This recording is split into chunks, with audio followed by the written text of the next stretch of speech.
Joana, a friend of mine who grew up in Portugal was telling me that in school, when you're leaning back, like I always did this in school, like when you're leaning back on your two back legs of your chair, so like if you go too far, you're going to fall over. They say you don't want to end up like Salazar. Yes. Yeah, yes, really? Because Salazar, the myth goes that he died, although obviously that's not what happened, but that he fell off his chair, and that's why he ended up in hospital, and that's how he died, which obviously for this mythological figure, it's a sort of quite pathetic ending. Obviously the issue is that he had long standing health issues, but it was the fall of the chair that caused him to die. So yeah, that's the lamest that is the reason shit behind I've ever it. heard. It is such a. I mean, Portugal is silly in many ways. I'm trying to be politically correct. Silly in many ways, and what one could argue without wanting to diminish the horrors of the dictatorship, that even its dictatorship was fucking pathetic. Can I swear here, by the way? Yes, of course. Yes, swear as much as you want. That is good to know. Okay. But that's such a weird thing, though, of that then. That's the less embarrassing way of dying, is leaning back in your chair. One of those things of like Sounds almost like a as Suppenkasper story, or like one of the German. yeah, that sounds like a tales German or fairy tale yeah, thing exactly. of like that. Or like the weird German lies of that if you like stand too close to a wall or something that you're gonna have like cold Or kidneys this like or something. Struwwelpeter shit, or like someone, if you suck your thumb, they're gonna cut it off. Yeah, They're gonna cut exactly. it off, But or- it's the former dictator of a country. Exactly. Yep. Yeah, that's basically. I mean, not that it was seen as a punishment. Like, I don't think the left at the time thought this was exactly the ending we wanted for the dictator, was that to fall off a chair. If anything, was a very mellow way of going about it by the establishment of the day. But yeah, that is why kids balancing themselves on chairs are threatened that if you fall off, you might end up like Salazar, which one would hope doesn't mean you'd end up like a proto-fascist. But there you go. Yeah, I would do it just in spite, just to show that I'm built different and that I'm not going to die from it. Communists don't die when they fall off the chairs.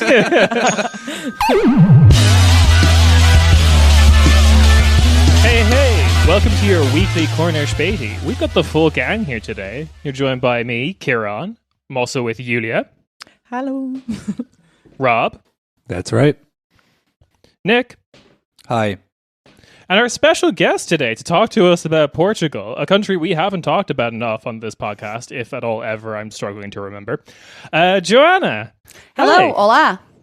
Hola. It's Portuguese. There See? you go. Yeah, we get the best here on the show. So obviously we wanted to have someone on to talk about Portugal because, well, there was an election, I guess. I don't know if you know, Joanna, but the arc of this most recent episodes of this show is me fighting Nick and Julia to make sure that we talk about countries other than the German election that's coming up this year. that is the struggle. Hey, we made a separate show for it, so we can, we can do whatever we want. We outsourced the German election. Yeah, we outsourced the German election to one German and an American, which is, normal somehow. Deutsch-amerikanische Freundschaft. Yeah, we are Deutsche Welle. I mean, that is so apt to the days we're living through right now, don't you think? Right. I mean, there is all this nostalgia for post-war consensus, really. So we represent not? exactly that. Yeah. Exactly. Atlanticism alive and well. But okay, so Julie and I are joining NATO, so I forgot to mention that as well. They're letting people join now, just individuals. Right, yeah. So the presidential election.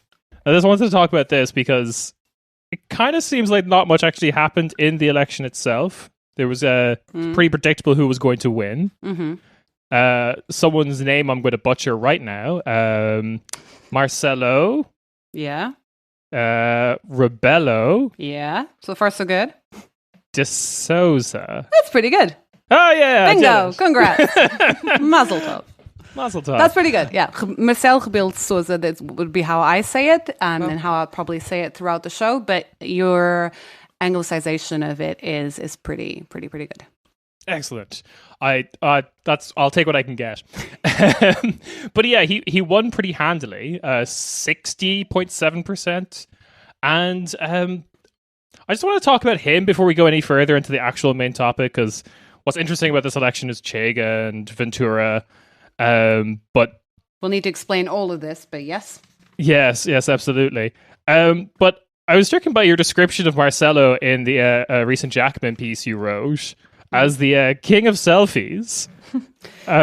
He's also known as I'm trying to translate this into English, but something along the lines of president of emotions. He's the he's the beloved, the friendly dude. You're instead of your corner Späti, he's your corner grandpa. And Marcelo Rebelo de Sousa is an interesting character, and I think we should start explaining the Portuguese presidential elections, including the rise of the alt-right, I would call it straight-out fascist party Chega, which means enough, by the way, which you've already mentioned, and its leader, André Ventura.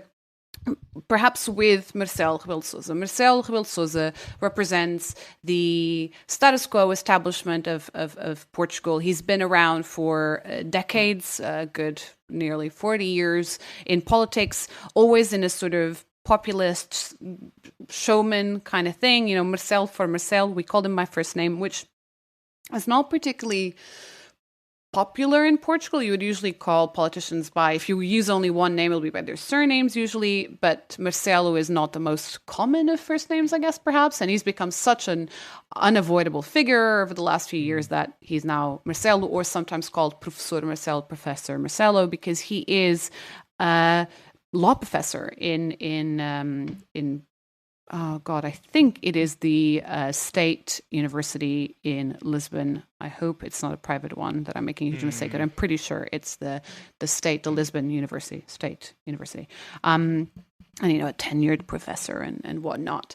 And he, not only has he been around for ages and has been this sort of populist de facto or very propaganda fiend kind of politician. He loves stunts. I think I mentioned in that article in Jacobin in 1989 for the Lisbon mayoral elections, Marcelo Rebelo de Sousa decides to drive a cab around, and this is before the time of YouTube and all that kind of viewpoint camera spectacle stuff. Exactly, and so Lisboners would be pretty fucking surprised by this politician at this point already relatively known driving them around, because he was actually driving and taking fees, as far as I know, or the fare, as far as I recall, just donating to the campaign. Exactly. And then another thing he did was to jump in Tejo, which is the river that flows through Lisbon, which at the time and for a few good years after was incredibly dirty. In fact, to this day, I wouldn't necessarily think of taking a dip in Tejo. It's cleaner than it was in the 90s. It was infamously known as being, a bath of pollution, but for whatever reason, like to show off as a stunt, he did it. So he did a series of these things until more recently, about the last, nearly 10 years, he had been a commentator on the fourth channel in Portugal, which is a private television channel. And he was one of the main commentators for the evening news, right? So he would be a pundit, would come along. He had a little 15-minute segment in which he would comment on matters of the day on Friday. I don't remember what it was. And he became incredibly popular as this quasi-aristocratic figure, the intellectual. Yes, he was conservative, but not so conservative in his presentation. He himself is a profoundly conservative Catholic with monarchic tendencies, by the by, kind of man. But in his opinions, he came across as this lovely older man who, was a Democrat, but nonetheless would tell you how it is. And grandmothers across Portugal loved him. Mine certainly did. And he basically campaigned. I mean, that is the phrase of the day in Portugal in the last few months and when he first got elected president. For the first term, so this was his re-election. We should have mentioned, or I should have mentioned that at the beginning. in which he, in 2016, he got first elected president. So the years before that in which he was on TV, he was effectively campaigning already. And you can see the trajectory of, this sort of elderly statesman was building. And so much so in which we get to this year's presidential election, the man did not campaign at all. I'm not kidding. He did not do any online radios. He did not buy billboards. He did not have a program. All he said, no taxi, nothing like that. All he said was the few bits and bobs of campaign he did, which were absolutely minimal, were mostly to do with the pandemic rather than actually presidential campaigning. He would drive around himself in a car on his own. And that was it. And he had literally what he was saying was, did you like what I did the last 5 years? Fabulous. Elect me again. That was it. And it worked. And it worked. And it did work because he is an interesting phenomenon. And there are a lot of other politicians, certainly in his space of politics, attempting to do the same thing by means of preparing the grounds now, by going on TV, being like pundits and so on. So this is Marcelo Rebelo de Sousa, a man whose party is the interestingly called Social Democratic Party. It's not a Social Democratic Party. It's the equivalent to the Conservative Party anywhere else. I mean, in Britain, where I live, it's the equivalent to the Tories. The reason why it has such a lefty name is because obviously after the revolution, every single party, including those of the right, had lefty names in some shape or form. I mean, this is an oversimplification, by the way. I could explain to you why, but I think for the average listener, it's way too boring at this point. But in any case, don't be confused or indeed conned by the social democracy and the name of the party. It's effectively the Conservative Party, and he was very openly a member of that party until he became president. And by the time he became president in 2016, the first time he got elected, he sort of lifted his membership symbolically, I guess, while he was president.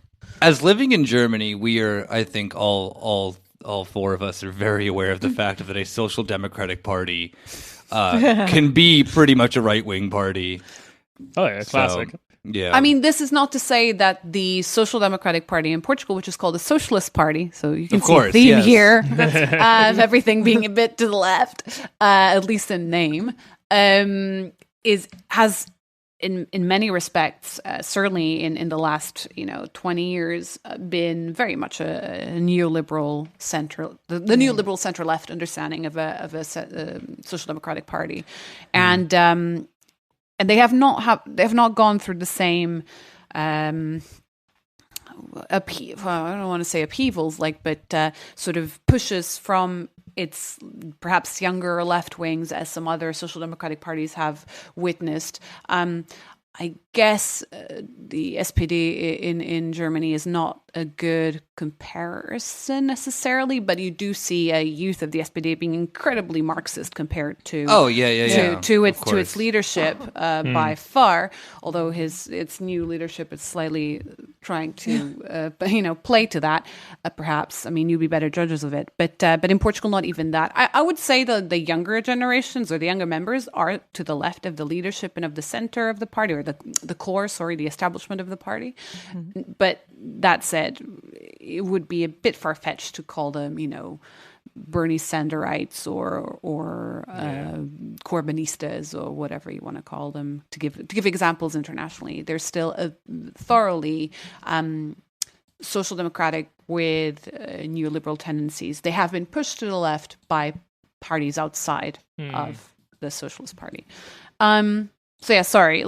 This is an explanation of the Portuguese politics at large at this point. It will be here for 4 hours. But yeah, I guess just to address what you were saying, Kieran, and then I'll let you lead this conversation again. Stop me at any moment, please. The big story here and in these elections were, yes, of course, the result was pretty much to be expected, the re-election of the incumbent of Marcelo Rebelo de Sousa. But there was suddenly this candidate from the far right, which we already mentioned, André Ventura, who did it mostly to promote his own party and his own name, but who got a lot of traction whilst he did that. And then basically everything else followed from these two phenomena. Yeah. But yeah, I'll let you be the compare once again.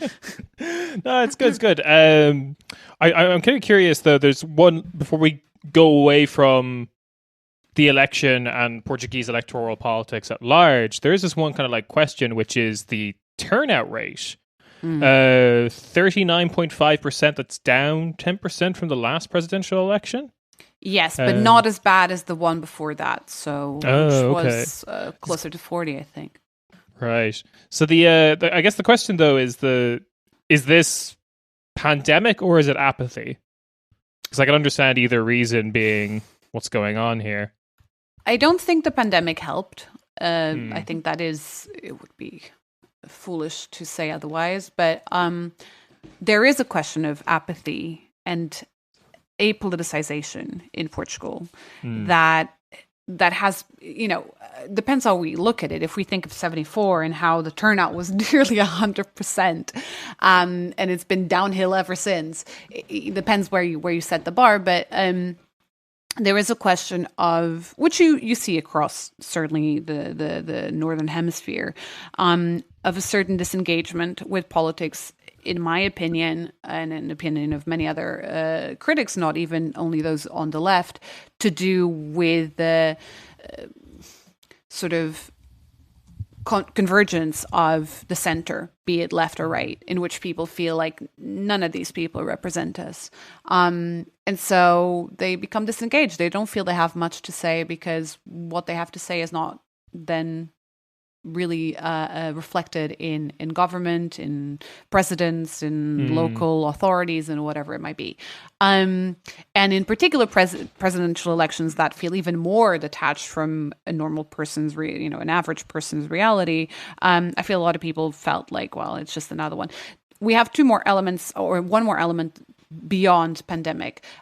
This year, electoral law changed a little bit, meaning that anyone who is registered living abroad automatically was registered to vote abroad, whilst before you needed to register your vote on top of just being registered as a resident in London, like in my case.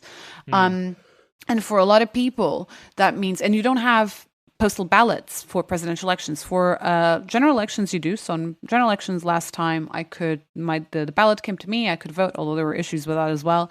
But this time I had to go all the way to the consulate. Now, you have four, to give the example of the United Kingdom, across the United Kingdom, so Great Britain and Northern Ireland, you had 4 places to vote.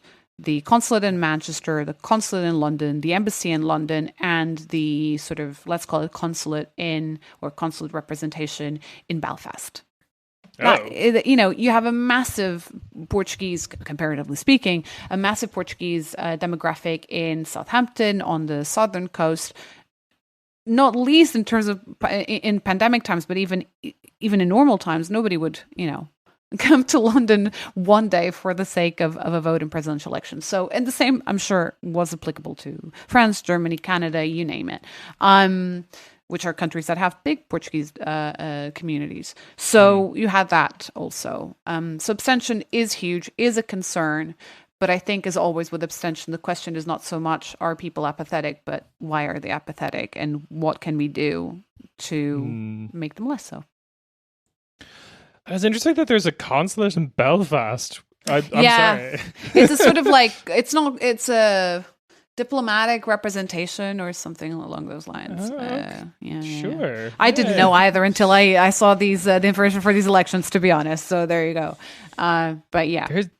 There's not a Portuguese population in Belfast, at least not one that I've ever noticed. Brazilian, maybe. That's as close as it got.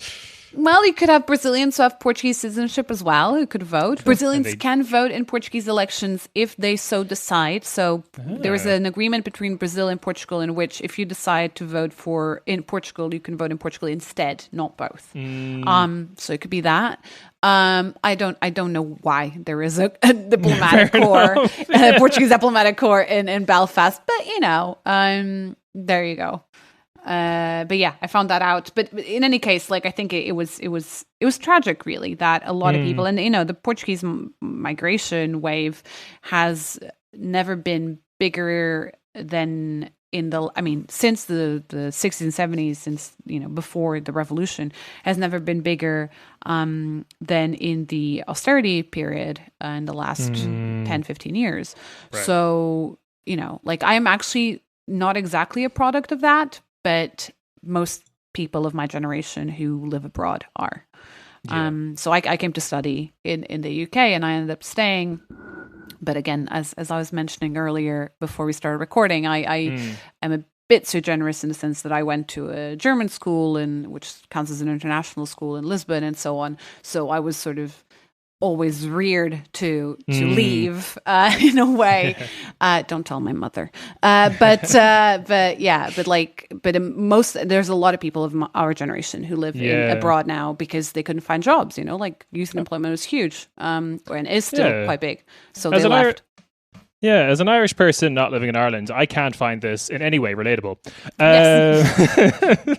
Completely different situation. Pigs unite. Yes, exactly. Do you remember that acronym, the PIIGS? Where they had to put the second I. Ireland, yeah. Are you the second or the first? I never know. No, the first I was Italy. It was all this kind of like Mediterranean stuff, and then they're like, "Oh shit, Ireland's fucked the bed as well." I always spelled it with two I's, so rightfully so. Yeah. Well, I just felt like this is a derogatory term. We gotta what's the word? Co-opted and somehow use it with pride. Them straight. And include Ireland. Exactly. I thought Ireland was always included in it. Weren't. Oh, no, It was Italy, Portugal. Before 2008, everyone was like, look, neoliberalism works. Look at Ireland. It's doing so great. Well, Portugal is still used even... and this is, I guess, perhaps internationally the interesting element. Portugal is used very often still to this day as the example of post-austerity great success. Obviously, coronavirus has come to ruin that image a little bit, quite a little bit. But the whole idea, in fact, the term was the good student of Europe, right? Unlike Spain and Greece that rebelled. Just like the Baltics. So Portugal is always seen as the good student of Europe, the ones who applied austerity and nonetheless didn't rebel, which is not even true. There were huge demonstrations. There was a serious movement of precarious workers that pushed things to the left so much so that once elections happen again, you find yourself with a left sort of government arch between the far left, let's call it far left, and the Socialist Party, which was the government that we had until last year, which the Socialist government sort of inherited and continued with a minority government, but nonetheless without the left parties at this point. And that was all really a consequence of the rebellion against what was happening. But obviously the ladies and gentlemen in Brussels believed that instead, because there wasn't some sort of Syriza in government, Portugal was brilliant. Do you think that's related to the other, I don't know, political myth or narrative you hear about Portugal a lot, which is like, well, the right, it can't happen here, or there's like more institutional resistance to like a far right populist party?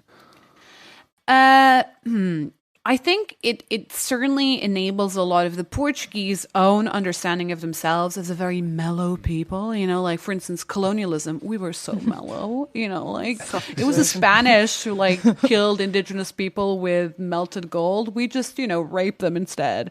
So, that's kind of the narrative in Portugal is we were the good colonialist. We just brought Catholicism and schools, which is absolutely pathetic and quite disgusting in my view, but it certainly enables that kind of idea that even we wallow in our own misery, and we're really, even when we're oppressing others, we're not that bad, which is ridiculous. It's not the case. Neither should we think that we wallow in our own misery. This whole idea of fado, the traditional music style of folk style in Portugal, of just singing about our blues effectively and be proud of how shitty our lives are. It's nefarious, and it was part of the rhetoric of the dictatorship, by the way.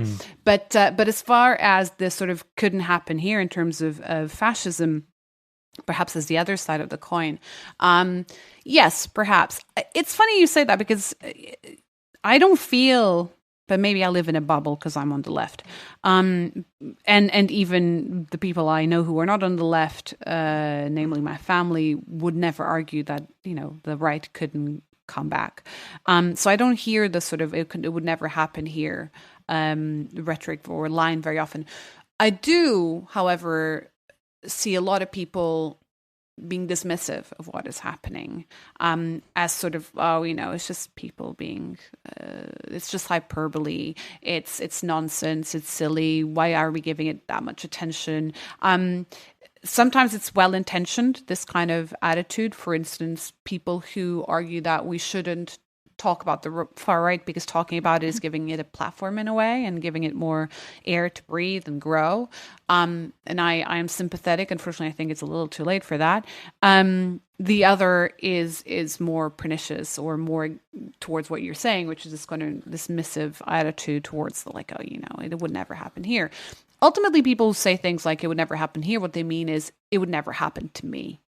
They will tendentially be white, somewhat middle-class urban people who are not suffering or who have not suffered the serious violence of fascism, be it during the dictatorship perhaps, or if they have, they felt it so little that they've forgotten by now, or alternatively, they have not. Because there was a massive skinheads movement in Portugal in the 90s that did murder several people, that is still around. In fact, some of the far right leaders, not necessarily in Chega, although they do like Chega a lot, but some of the people who were condemned for crimes and for murder are still around, do still lead far right organizations.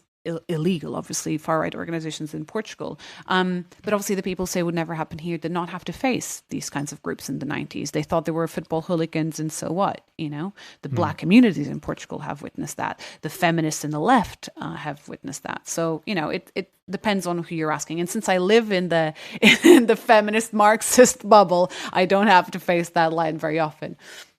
Yeah. It just struck me when you were describing the other narrative that the flip side of look at this, the good student of Europe accepting austerity. The flip side of that is, well, to accept austerity, you don't do the bad right populist, response to austerity. That maybe there's some connection there, but yes, although since you brought it up, let's get into. I'm sorry, you can. No, I was just going to say, yeah, absolutely. Except that, unfortunately, both the resistance and the far right did end up showing up in Portugal. Yeah. Sorry, go on. No, let's get into it. So you mentioned Chega, you mentioned André Ventura already. Mm-hmm. So. You can just tell us about them. Who are they? What's the background? What is Chega? I mean, I would separate the questions, but they seem like one and the same. Like it's the vehicle of the André Ventura personally. But how would you explain the phenomenon? There's definitely a bit of a cult of personality going on there. So I should put the proviso that I'm not an expert on fascist groups in Portugal, but I guess for the sake of the foreign listener or not necessarily expert listener, I'll try to do my best as a synthesis, and it should be hope enough. So André Ventura was a Conservative Party local authority candidate. He did get in as what in the UK is called a councillor at one point, in Lourdes, which is an area in the Lisbon outskirts, suburbs. I mean, it's part of Great Lisbon, metropolitan Lisbon. And he was very much groomed, I guess, or supported by the then leader and Prime Minister of the Conservative Party of PSD, Passos Coelho. And Passos Coelho, who was himself very, very conservative in a Thatcherite mode, knew about the particularly anti-Roma kind of opinions, let's put it, I don't know, like commentary line that André Ventura used, because lo and behold, the area where he was running does have a Roma traveler community. And did nothing about that, and instead continued supporting this man.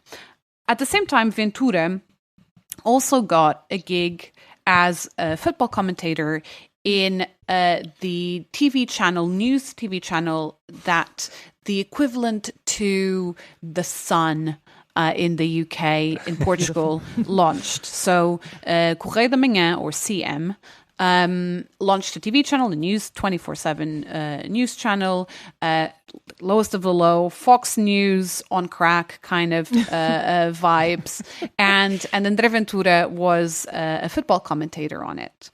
It's just very perfect. Like, I'm Right. American. We had a game show host, billionaire president, and I have had other friends send me clips of football commentators arguing on Portuguese TV, which are just like a series of large men yelling at each other. It's, Portugal is incredibly patriarchal, very macho. Rarely do you find yourself with women commentators. I mean, even on the night of the elections, the female commentators were few and far between. And I'm just mentioning gender. Let's not even go into race, like minorities. Let's not even go there. Let's just talk about gender to make it super simple. Even women who are very rare to be seen, even in mainstream channels, let alone in the sort of, gutter press, in this case, gutter broadcasting, that is CMTV. It's the name of the channel. And since you're mentioning Donald Trump here, I think it should not go amiss that André Ventura does look up and totally copy very, very blatantly Donald Trump in gestures, in rhetoric, you name it. I mean, the lack of imagination it's just also proves how low IQ these people have on a certain level. And I don't know if that's a source for relief or for serious despair. But anyway, so yeah, the mixture was all there, right? Like, he has a mainstream party's platform that he can use, and then he has this TV platform. It's also, of course, now the most watched private channel cool. in Portugal. Of course, it is. You'd love to see it. Honestly, anyway, let's not even. Production values are low. That's and that's what I like to see. I love just the cast of characters that end up in European politics who start off on TV. Oh, you want to talk about that Greek man? I love, it's like there's one of my favorite worst characters in European politics is, I believe he's the current Home Secretary of Greece, who used to be a book salesman on TV in Greece. Yeah. Horribly low quality of production. Hello, it was beautiful. Extremely racist, extremely anti-Semitic, and he is the second in command of New Democracy. Yeah. So it seems to be a vibe, especially in Southern Europe. Selling books on TV requires a certain type of character. Well, this is the thing. Like, once you've done telesales, you're set up for life. You've had to deal with all sorts of demeaning, low budget palavas. So politics is easy. It's easy after that. It's a fucking cakewalk. Yeah, exactly. You're just talking the whole fucking time. You just keep talking, and you just keep trying to sell something that nobody wants to buy. So, hey, what's politics then if that, baby? Exactly. I was just going to say, sorry, we are still talking about TV, right? Not politics. But that's I thought we were talking about podcasting. Well, that's the thing, isn't it? It's like that American quote that politics is TV for ugly people, but then telesales is definitely also literally TV for ugly people. And now the two have combined. Yes, excellent. So that's how André Ventura started, and then eventually the party was launched in 2019. Chega. I don't know when this brilliant idea came up in his little nugget mind, but he realized correctly, because even though he's an idiot, he's not that much of an idiot, that he had more of an audience in his incredibly xenophobic, bigoted opinions, having a platform either on social media or, I guess, on TV, although on TV he was commenting on football, not necessarily on politics directly. But he realized he had a better he could have a better platform for himself, creating his own party, than running within the PSD, which obviously has its own hierarchies and hundreds of other xenophobic, racist men already trying to vie for the leadership. So he went for it, and obviously, as these things go, I have no idea where he started off from. If he was already a fascist that didn't think it was possible to be so outwardly, or whether he became a fascist because it suited his own brand. Who knows? I don't really care, to be honest. Yeah. But that is effectively what happened. He created a party that went straight into a space that was being left vacant by a failing Catholic conservative party. There's the far left, quote unquote, in Portugal since the revolution, of course, has been mostly represented by a party called CDS-PP, which is or CDS-PP, which is the Christian Democratic Party, or Catholic Democratic in Portugal, of course. Yeah. And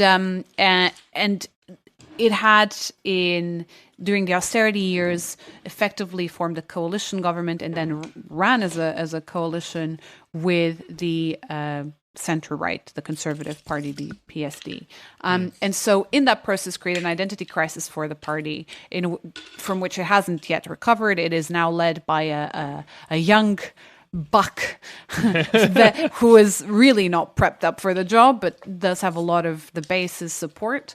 And then it just left a space vacant within the political spectrum, particularly as things started. The recovery from the austerity years, and then recovery therefrom, created also space for more radical politics. And unfortunately, radical politics does not only mean from the left, but also from the right. And Ventura, which again, the party was launched in 2019. Elections had happened in 2015, in which the far left was able to create a governmental alliance with the Socialist Party, or the sort of Labour Party in Portugal. And so the right was in an identity crisis, the far right, or the democratic far right, as we would call it, and Ventura spotted an opportunity to do something about it, and did. And then very quickly, within the space of a year, he ran for elections, for the general elections in October 2019, and won the seat himself. Yeah. And so, and more than that, as soon as he did, literally about 3 months later, he announced that he was going to run for president. So this has constantly been a question of, and maybe I'm jumping the gun a little bit here in terms of our conversation, but for the far right, this is not about gaining power, but about making its ideas normal. So normalizing far right rhetoric, and also pushing the political discourse further to the right. So. Yeah. Obviously, in the process, the traditional center right has moved to the right as well. The Catholic conservatives have either disappeared or also moved to the right at times, using Chega particularly the Azores. The latest autonomous regional area of Azores had a local election, and they needed, in order to form a government, the center right, or the democratic right, needed an extra MP, let's call it, and they used Chega, the one that got elected, and so they were happy to form government with Chega, and that caused waves of uproar in Portugal, continental Portugal, as well as the rest. So that's Azores and Madeira for listeners who are not very au fait with Portuguese geography,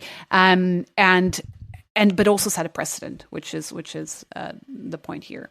So you find yourselves to kind of make this short, and I bet you're bored as hell. Not everyone has the capacity to be fascinated by this the whole time. This is our podcast. This is what we do. Well, yeah. Well, there's no accounting for taste, friends. But yeah, basically, what you find yourself in is a process of radicalization, political radicalization on the ground, as well as an apathy from the traditional center voter. The center itself either having to be pushed to the right when from the right, or ever so slightly to the left when of the center left. And then suddenly a vacuum happening that allows for the far right to grow. Needless to say, it's not as if they only came out of the vacuum. They came out of, genuine far right or pure racist organizations, or non-organizations, just opinions of people who are already there, who have been there ever since, the dictatorship, or who have been born since, or have been radicalized in the direction since to suggest that this is a recent phenomenon would be farcical. But that said, Ventura with this his party that lives very much of him. I mean, I don't know how they would do. He's a little bit like Nigel Farage of UKIP in the UK. Yeah. For many years, Nigel Farage would do things like, if we don't win this, which they wouldn't, of course, I'm going to step down. He would step down, he would run again, he would win again. Ventura has done that once already and has pledged he will step down and go for primary elections in his party for leadership. I mean, I would bet my bottom dollar that he's going to win again. Because that is what the whole party is for, to promote him to promote the party. But this is what the scenario you have now. And in case you guys don't know, but you probably do at this point, but for the listener, Portugal has local authority elections in 6-9 months' time, something like that. So those are the next ones coming up. And those are crucial in terms of the immediate consequences of this kind of politics being made mainstream, because obviously at local election level it is very likely that populists, and particularly far right populists, in particular in the sort of inland of Portugal, the sort of rural areas of Portugal, are very likely to be able to elect a few councillors for Chega, and that creates a serious base, a base of legitimacy. So on the one hand, a sort of politically establishment for them, but also just the normalization in terms of normal discourse. And as you know, obviously as in the States and everywhere else, mainstream media loves to lap up all the kind of nonsense that comes from the far right, because they do say nonsense and it sells. It's bombastic. It's you know.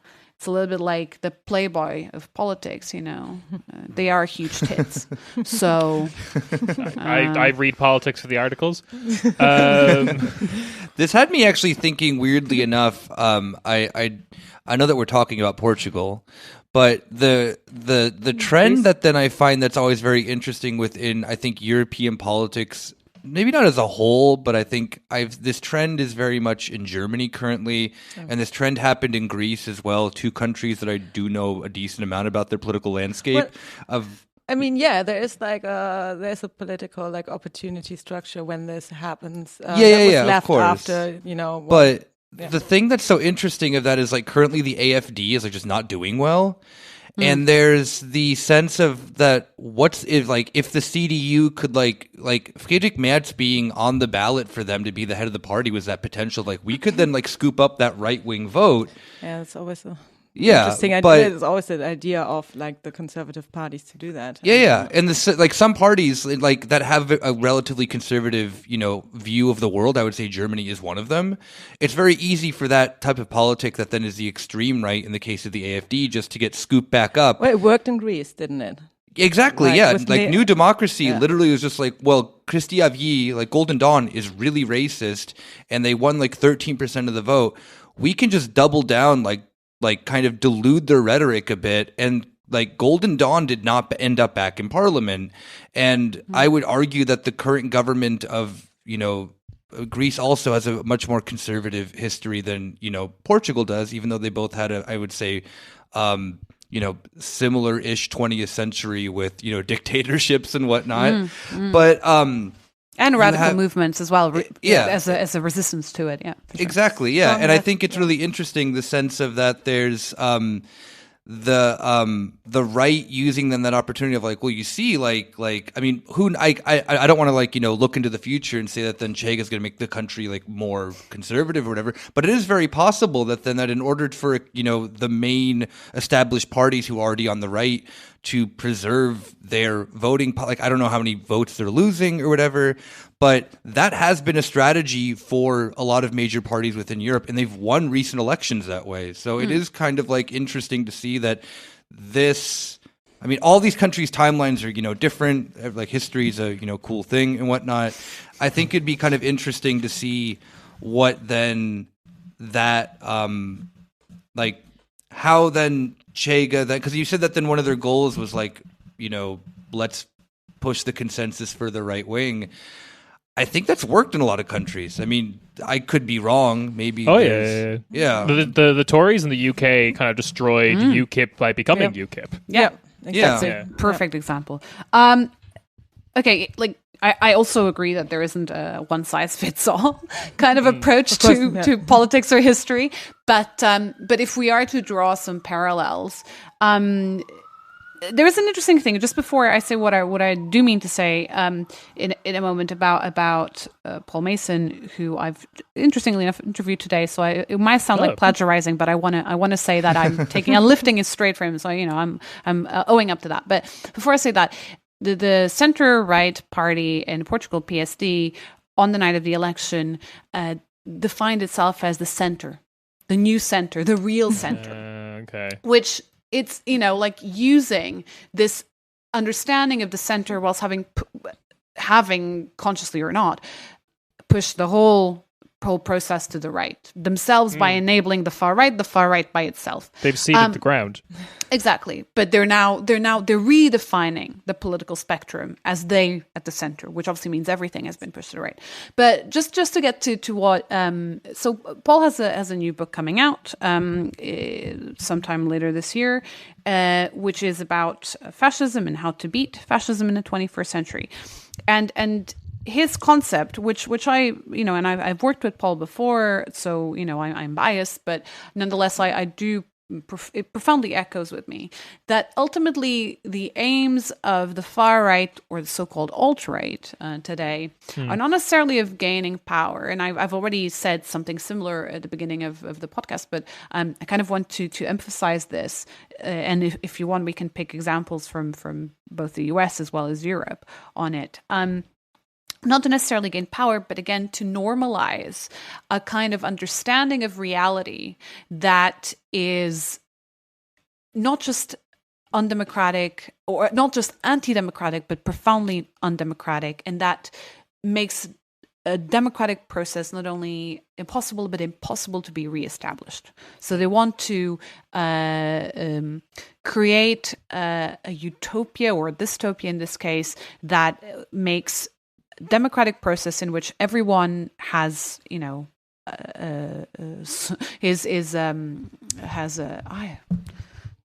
suffrage. Jesus, this is what happens when you record at night. I've had a lot of coffees today, but clearly not enough to last me up until this hour. I'm in my 30s, you see, so that's my excuse. In which everyone has suffrage in a Western democracy to make that completely disappear. And I think there is a very serious point about that.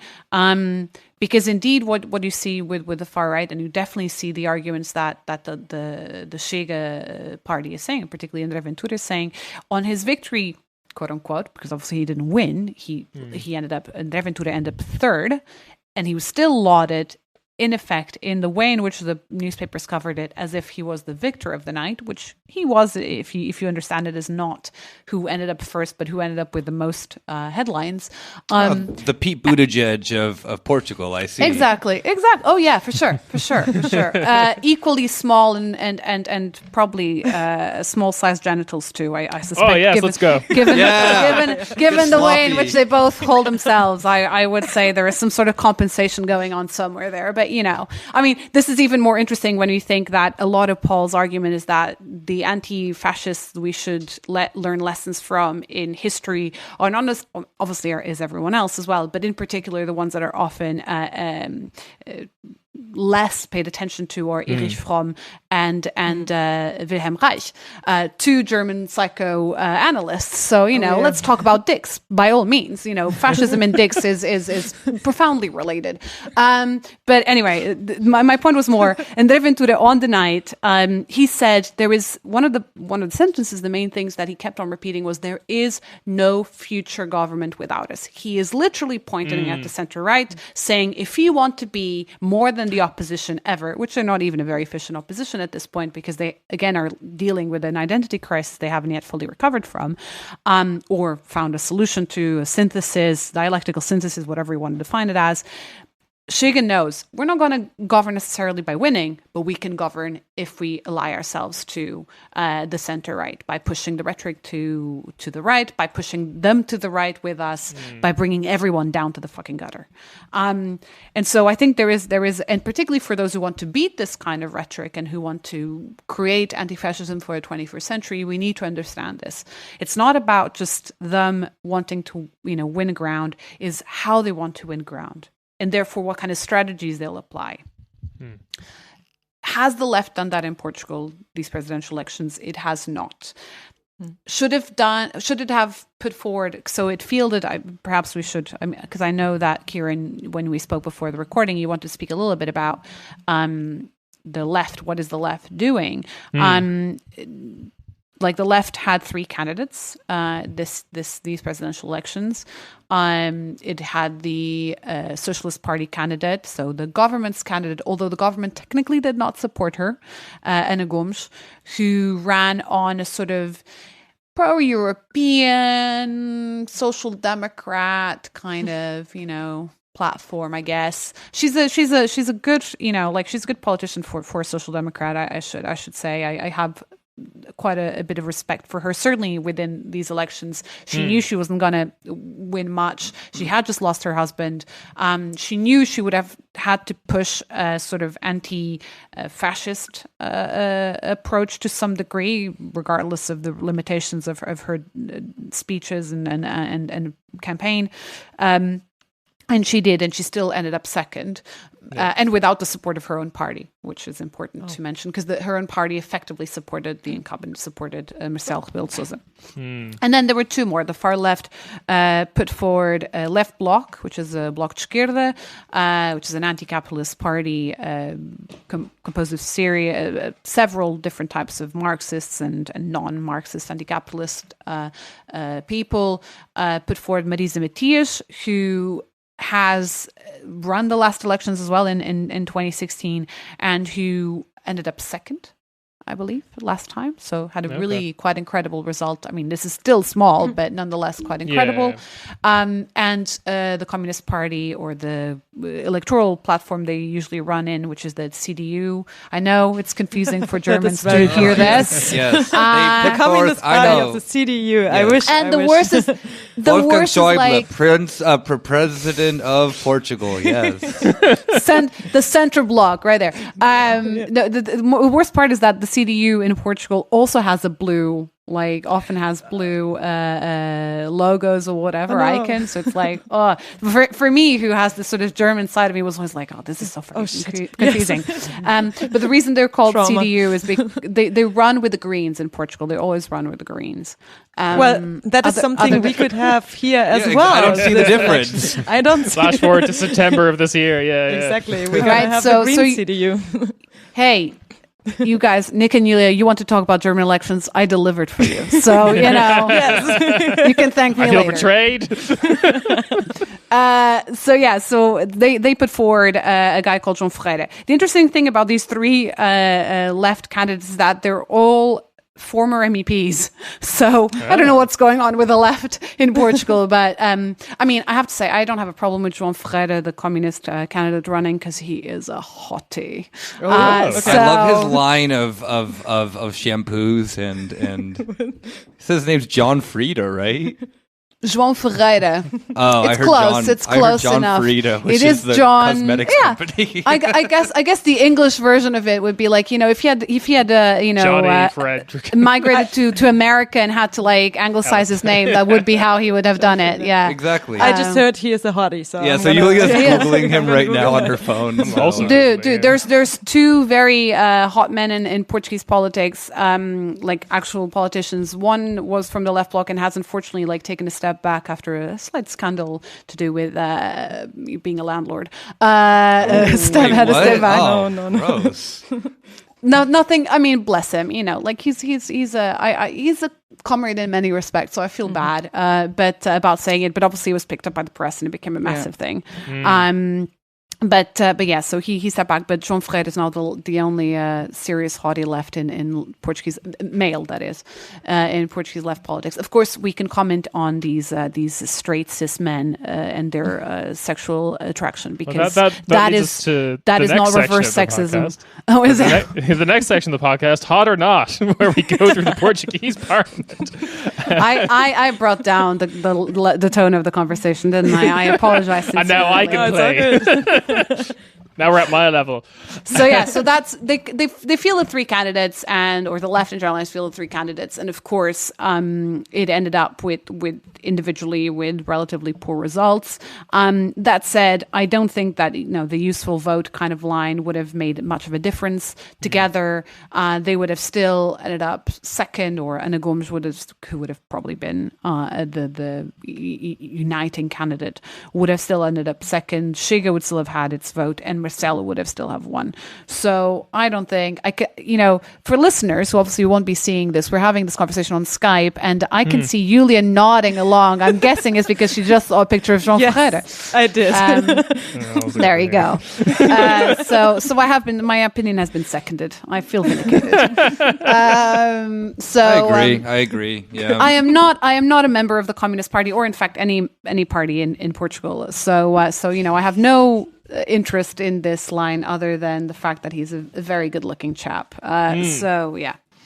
But so this is where the left finds itself right now, at least in terms of, presidential elections. And when it comes to the far right and anti-fascism, I think it will have to do much better, although much better at this particular point in time, or at least within a presidential election kind of approach, is not yet the sort of popular front kind of vibe.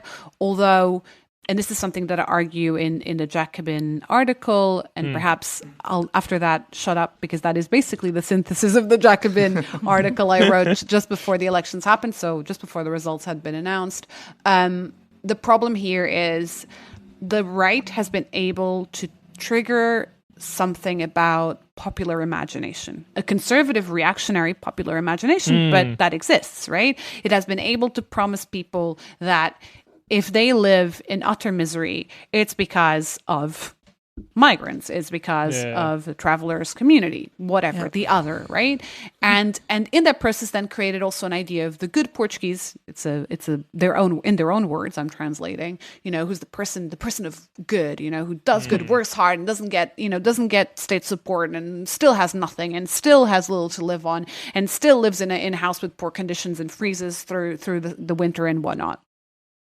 And the left, and the future that they promise, which is always about, sort of the future, is a future in which that will no longer be the case for whoever votes for them, right? That's the exchange. You vote for us, a new, white, racist, middle-aged man, effectively. That is most of their, or, not necessarily middle-aged, actually. There's a few young incels in there as well.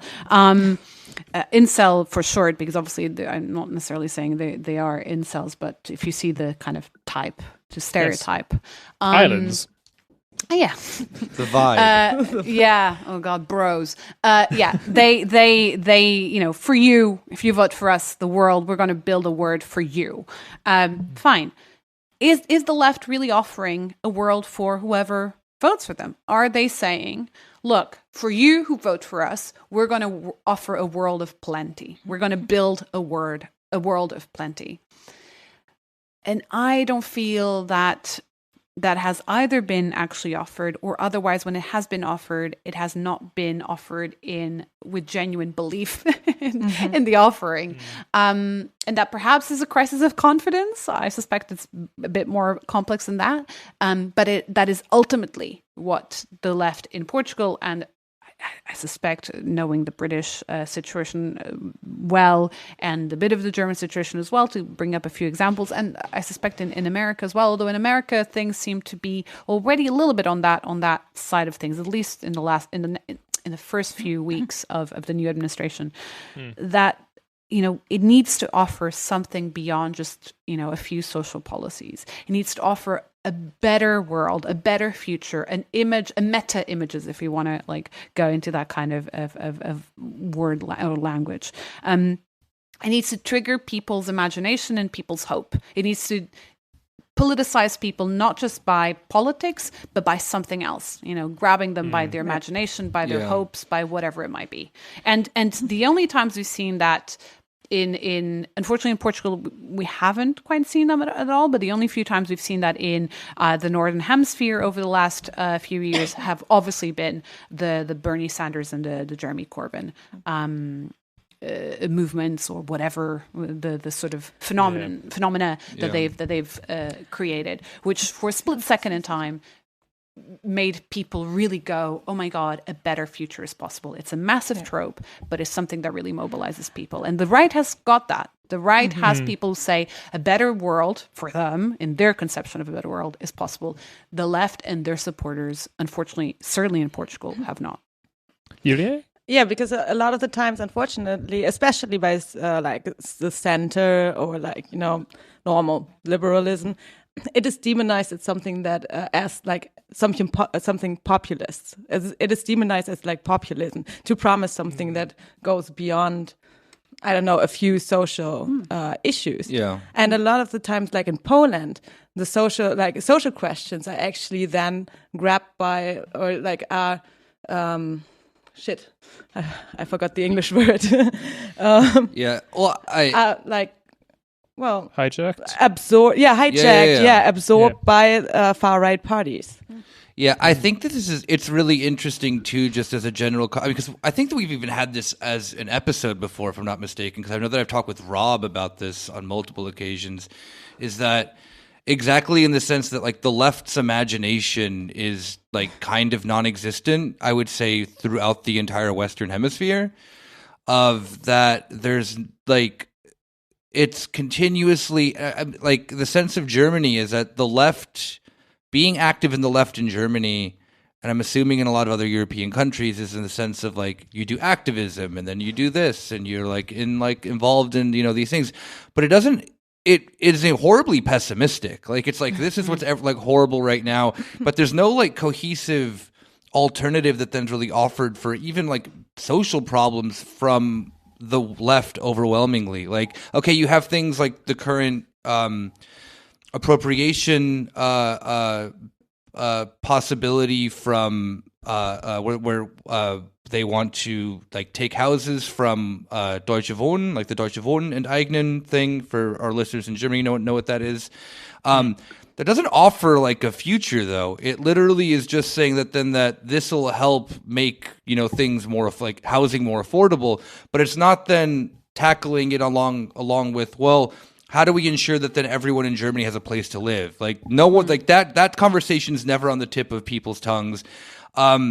Especially with like, refugee activism and stuff like that in Germany is horribly pessimistic, because yes, it is horrible, but then like there's never a proactive sense of like what would then the world look like what's a world that then we can offer beyond that. And it really sucks because the right knows how to weaponize that, because they can look at then perspectives throughout history of like, remember this time, remember this period, we want this again. And the left doesn't really actually kind of have that, because I can't think of a time where the left was doing great in Europe. 1917, comrades, 1917. Yeah, but that's lame. Like it's just cosplaying and like, yes, I will have the like I will. But that was also a time where you took this, like, as I always like call it, political opportunity structure, and actually after the First World War, and took the. Yeah, but the left had imagination at that point, because the whole point of the Soviet Union was that then imagine the world that then's the discussion to be had of what happened is of course a thing, but there was not all dreams end up in beautiful reality. Yeah, but nonetheless, it's like and they did, old socialists. But they did have they had years of the intellectual work before. I mean, like, okay, yeah. Like I'm just thinking of how Narodniks massively inspired Lenin, for instance. But let's not even go there. Let's not talk about 20th century Russia, or even 19th century Russia. I mean, there is one element of it is the fact that we live under neoliberalism, which is an incredibly hegemonically atomizing mentality and system, economic system. Which leads me, and we can debate this element further, but leads me to what I was thinking about. Okay, we pledge a few social policies, a few reforms, but that is not linked to a future. The problem is that very often with the left, unfortunately, we ourselves, and then whoever supports the left, as in average voters, disassociate these policies from actually own sovereignty, own say, right? Own suffrage. So just because you got now the possibility of housing, it doesn't mean that you created access to housing directly. And the only times in which we've seen these fights, these individual campaigns come alive is when people feel like they're really in control of the campaign, the rhetoric, whatever it might be. The anti-war movement of the early 2000s is an example for, how Occupy for a split second connected actual action in which people felt like what was the changes that were happening in terms of how the way we were talking about the banking crisis, it suddenly wasn't just, oh my God, we got to save the banks, to, no, excuse me, the 1% fucked it up. The 99% is not going to pay for it. That was what Occupy did. It was nothing else. It just was able to reshape the way in which we're talking about a crisis of capitalism. And people felt that they had done it themselves because they were on the street, right? It's when you disassociate the demands you're making with the actions you're doing yourself, i.e. you're not really genuinely partaking in the creation of these new policies and the creation of this future. You're not giving independence, strength, power, ultimately, that the policies are important, but ultimately can't really offer much, and you just really disillusion and depress people, I suspect. I mean, that's, I suspect I'm oversimplifying. But in particular, in a society that lives under this idea of the self, creating policies in which the self does not feel valued, as much as I say this with my nose held, will never work. And that's, and it's not a coincidence, therefore, that the so-called identity politics do well under neoliberalism, right? For all the good, very valid points that identity politics bring to the table, they also work well because they talk about the connection between the individual and the collective. And if the left cannot do that, it's lost. Sorry. The right can do it, though. Yeah, exactly. That's the problem. Chega is, as you were saying, is doing identity politics for male, rural, petty bourgeois. They offer you... Sorry, I was just going to say they put it like the far right puts it in their own name, particularly with the youth movements. They're called fucking identitarians. It's in the name. Exactly. They offer you an identity that is also like most of the times like based on a national narrative, kind of, because that is what right wing politics do. And instead of like looking horizontal or looking at the problem that is actually causing, I don't know, your misery. I'm just saying like misery now, I oversimplified, but you get a new, narrative, and this is the national identity, or this is the identity in right-wing politics. Yeah. It's really interesting, too, with the sense of seeing how, the thing I think is one of the most interesting ones is, I hate to bring it back to Germany, but looking at the youth movement of the AfD is really, no, they're actually really good about, like, recognizing...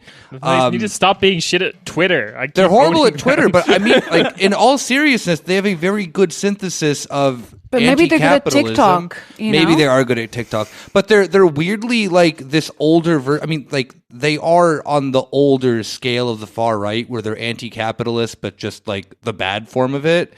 And but they have a better, like they weirdly have a good understanding. The bad form of anti-capitalism, Nazism. I can't legally say it in this country. So yeah. So I can, since I am because for legal reasons. Joanna is in London. We have to say that. But they do this old, like the AfD's youth movement is really good at then providing both, like an anti-capitalist alternative to it that then's hinging on a identitarian right-wing view of the world. That then I'm very glad that this is not, the AFD is not smarter and they're not using this as their, party platform because they're actually very like free market capitalist and they wouldn't want to do this stuff. But it is very interesting to see how their youth movement, who maybe it's because youth movements are just like more radical a lot of the time than the politics. The based version of the party. Yeah. It is like, it is there and it is quite powerful. I would say that if a major party in Germany, or maybe not Germany, but a major party that then like you saw this with the Trump movement, that the Trump movement's version of populism ended up ending like having economic populism on top of that with just like the nationalism. Like Trump did not fucking care about like traditional like neoconservative economic ideals. He just wanted people to like him at the end of the day, which is economic populism for him, and how you have a lot of these like Trump-ish people, like, Tucker Carlson just kind of just being like a Strasserite, like they understand that there's the national question, not in the Stalinist sense, but in like the right-wing version, that can be very like can mobilize a lot of people depending on where they are. And I would say that then like at least in the US I would probably say that that version of politics will probably be like weirdly reawakened by this post-Trump world that we're seeing, because they're not going anywhere. They still love Trump and they're not the neocons of yesteryear. So I don't know, but Rob had his hand up. Yeah. I just want to jump in to maybe clarify some of these points. I mean, on the AfD point, I think that they just have a sandbox to play in. Like, if they're actually anti-capitalist, then they're not leaving the youth wing of the party. But I think that maybe what we're getting at is something that you talk a lot about in your articles, Joanna, which is the revolutionary legacy, or like, what does it mean to have a revolutionary political culture?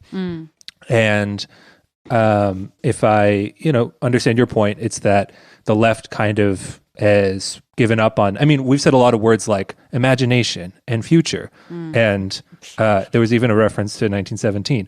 In like the Marxist tradition, this is formalized as like a revolutionary process, right? Which is like a mass politicization and, a truly democratic agency for the people that was not possible under capitalism.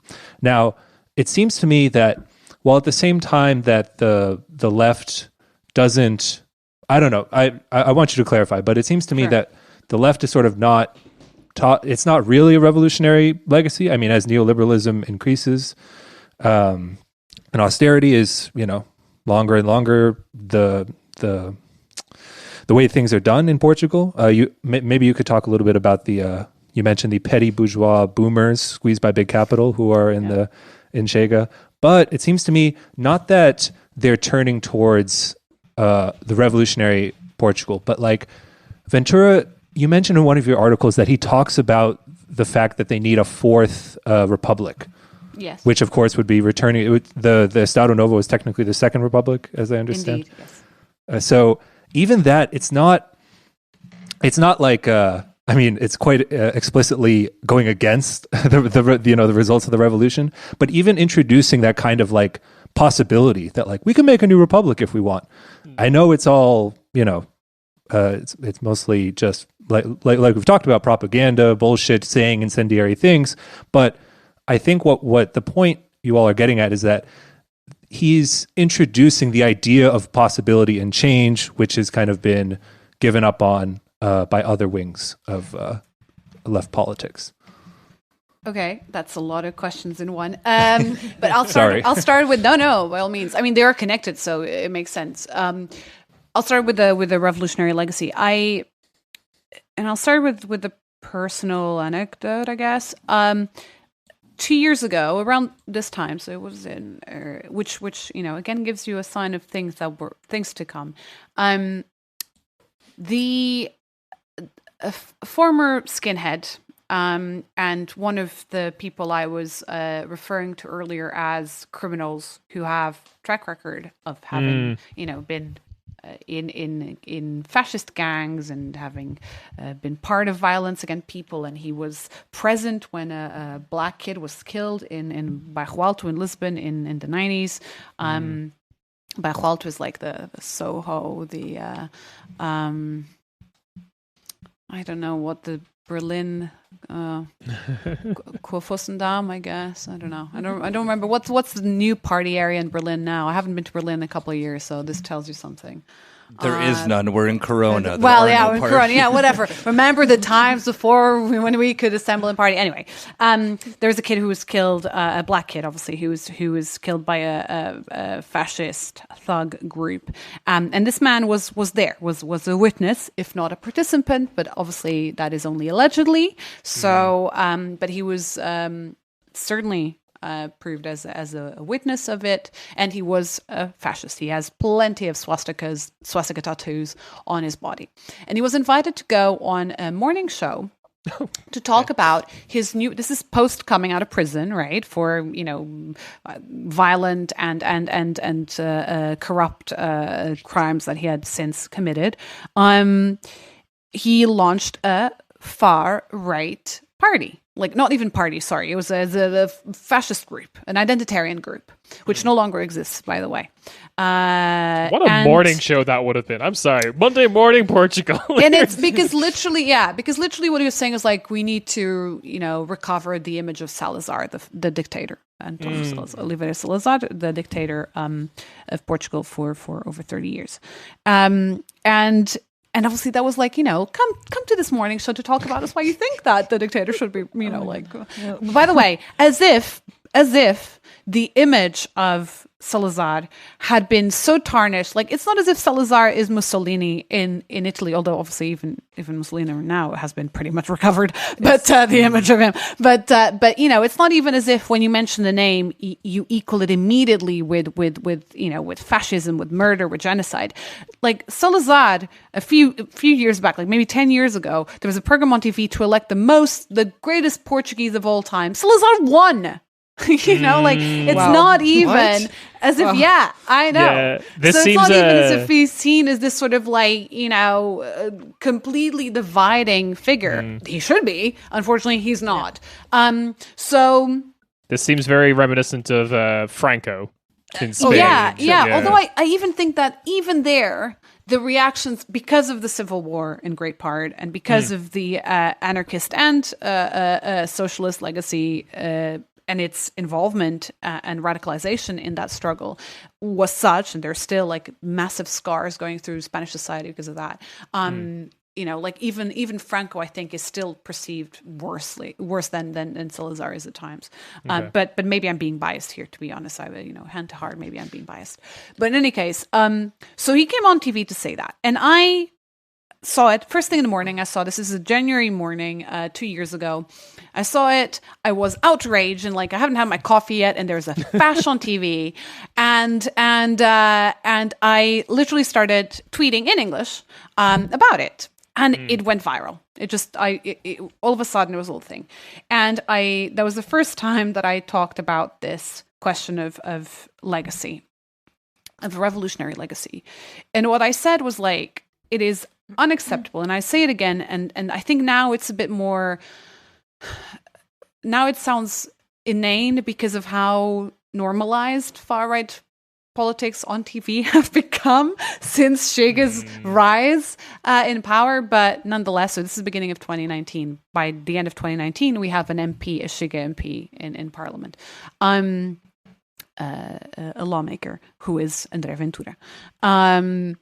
But in the beginning, I said it's unacceptable to have a fascist on TV. This man was has gone to prison for his crimes. He's not coming on TV to redeem himself, apologize, make some sort of contribution to society. Instead, he's just trying to regenerate his own image. You could see it from he was wearing a shirt with long sleeves so that none of his fucking tattoos would show up and all of that. And he was being treated as some sort of normal member of society, which he's not.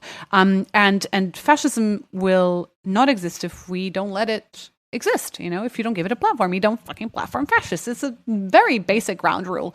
And in Portugal, until relatively recently, despite the apologisms made for Estado Novo, the third republic, the Second Republic, the dictatorship, new state, it's the English literal English translation for the dictatorship in Portugal.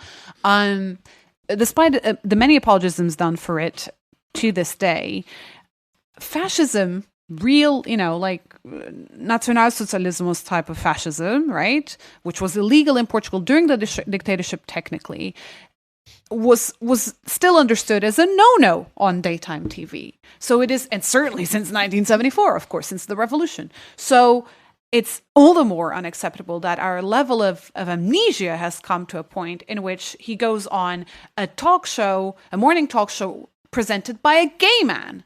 So, like all in all, just the level of I don't know, peripatetic nonsense. I don't even know how to, like, I'm getting like annoyed just thinking about it.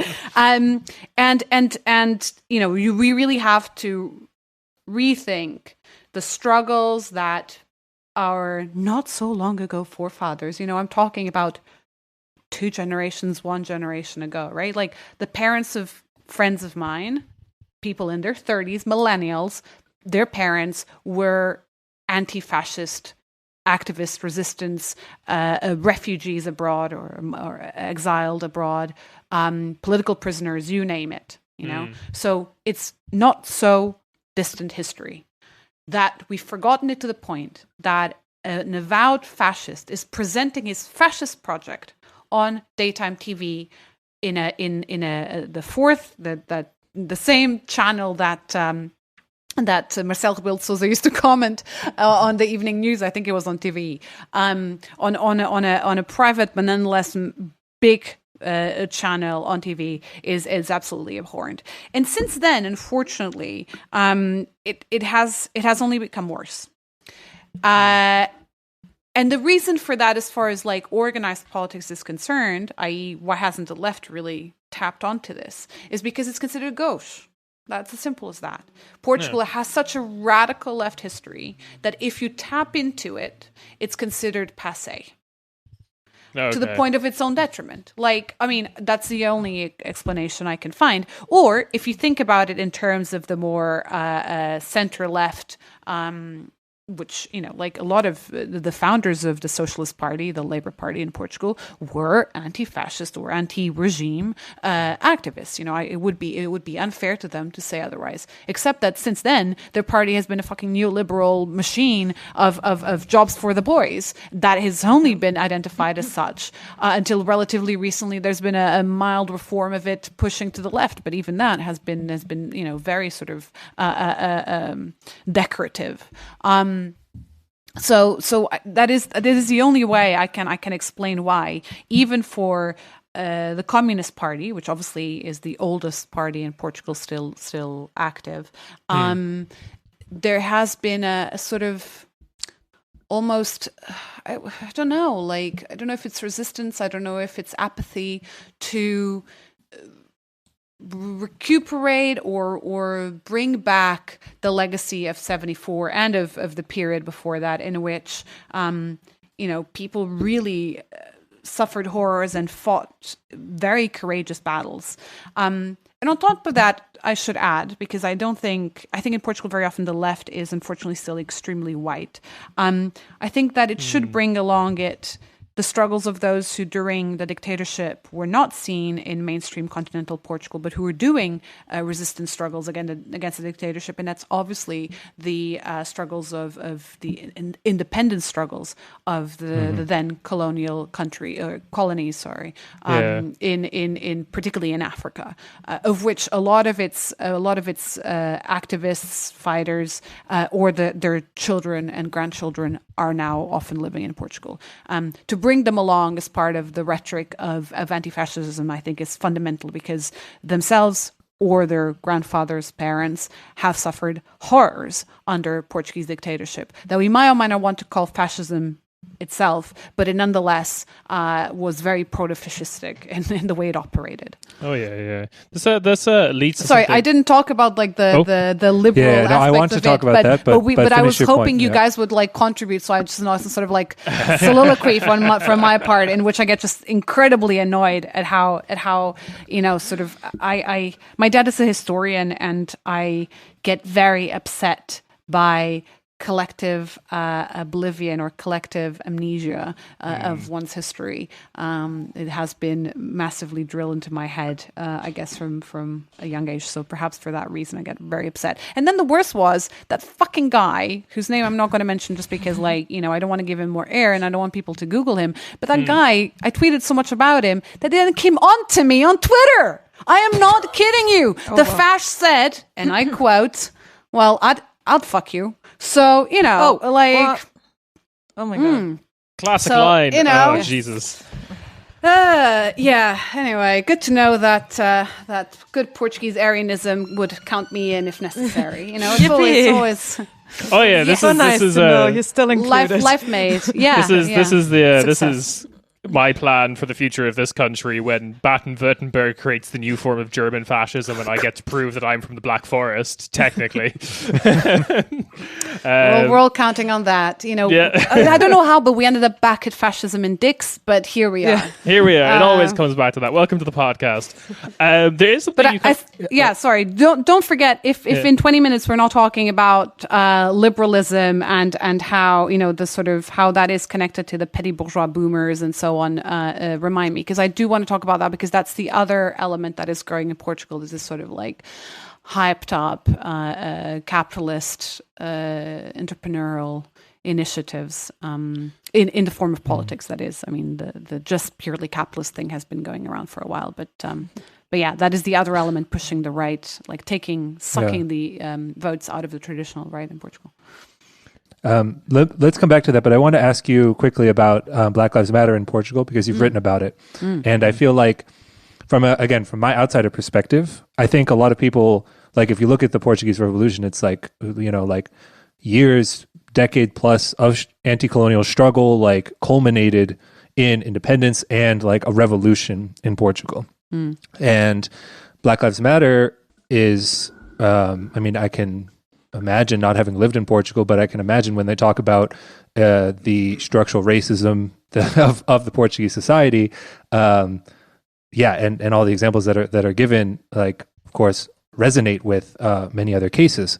But then, how does that square this revolution that was like born out of an anti-colonial struggle, producing the state that Portugal is today?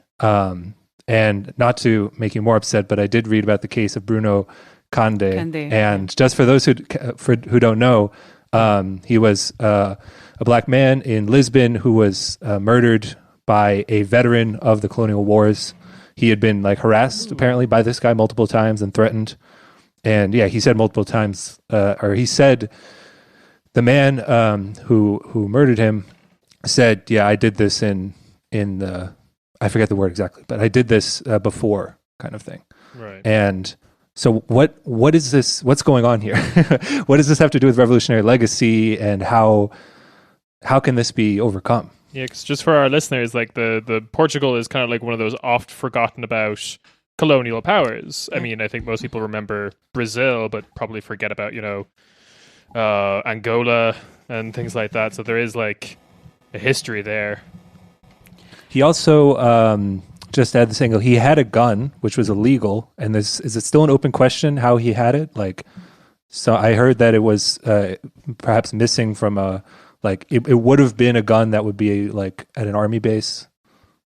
And it wasn't registered to him. I must admit that part of the story I haven't followed, so I have no idea what they found out about the gun, if he had it still from the colonial war and had kept it without surrendering it, or whether it was procured in more recent times. I mean, Bruno Conde, so yeah, he was shot at close range by this racist, and he was an actor as well, or he was an actor, Bruno Conde, and he had been harassed for a while. I mean, do you want me to ask you how it squares that a country that was incredibly racist still has racists in it? or I mean, interestingly, by the way, the neighborhood where Bruno Conde lived and was murdered is Loures. Loures is the place where André Ventura was elected counselor. So, you can square here some stories around how the suburbs of highly metropolitan areas, i.e. where the petty bourgeoisie or white working class has to lives side by side with working class, ethnic working classes, BAME, Black and other ethnic minority working classes. And so where therefore, or unfortunately not necessarily therefore, but where racism as well as solidarity thrives quite rampantly, and where populists, opportunists like André Ventura then take their chances and become bigger. Portugal has a problem. I think I've already alluded to it in terms of the way in which Portuguese people see themselves as sort of, the coitadinho is the word in Portuguese. It means like the poor thing. As, like, we're not the worst colonialists out there. Jesus. Inquisition, well, we did it a little bit, but, anti-Semitism, we're not really anti-Semitic.